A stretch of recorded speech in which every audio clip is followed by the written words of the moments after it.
Hello everyone, তোমাদের আবারও স্বাগতম রত্না কিচেনে। আজকের রেসিপি হচ্ছে কাতলা মাছের মাথা দিয়ে লাউয়ের তরকারি। এখানে আমি পাতিল বসিয়ে তার মধ্যে তেল দিয়ে দিচ্ছি, আর এখানে পেঁয়াজ, কাঁচামরিচ, রসুন সবকিছু কুচি করে কেটে নিয়েছি। এখন পেঁয়াজগুলো দিয়ে দিব ভাজার জন্য।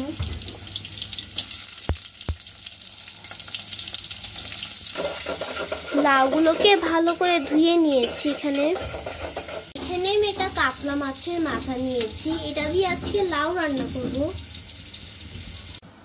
এখন আমি এটা ছোট বাটিতে হলুদের গুঁড়া, ধনিয়ার গুঁড়া, মরিচের গুঁড়া, এখন আমরা এই মশলাগুলোকে পেস্ট তৈরি করে নিব। তো এখানে আমি একটু পানি নিয়ে তারপর মিশিয়ে নেব।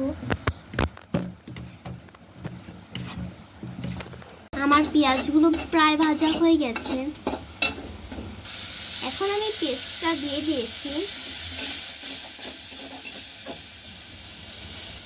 এখন এর মধ্যে রসুন বাটা দিয়ে দিব, সাথে জিরে বাটা,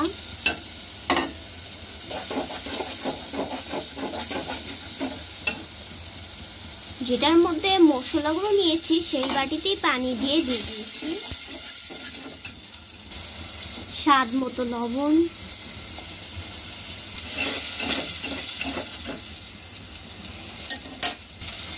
এখন মাছগুলি দিয়ে দিব।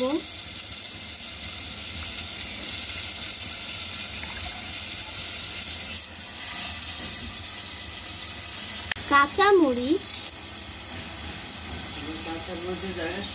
তা দিয়ে ঢেকে দিব। এটা তুলে এখানে আমি লাউগুলোকে দিয়ে দিয়েছি।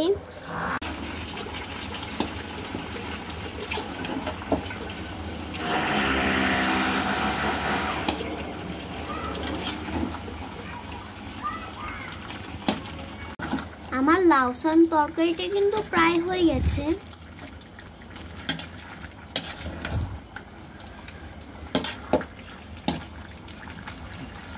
উপর দিয়ে কয়েকটা ধনিয়া পাতা দিয়ে দিব। খুব সহজে কিন্তু তৈরি হয়ে গেছে আমাদের কাতলা মাছের মাথা দিয়ে লাউয়ের রেসিপি।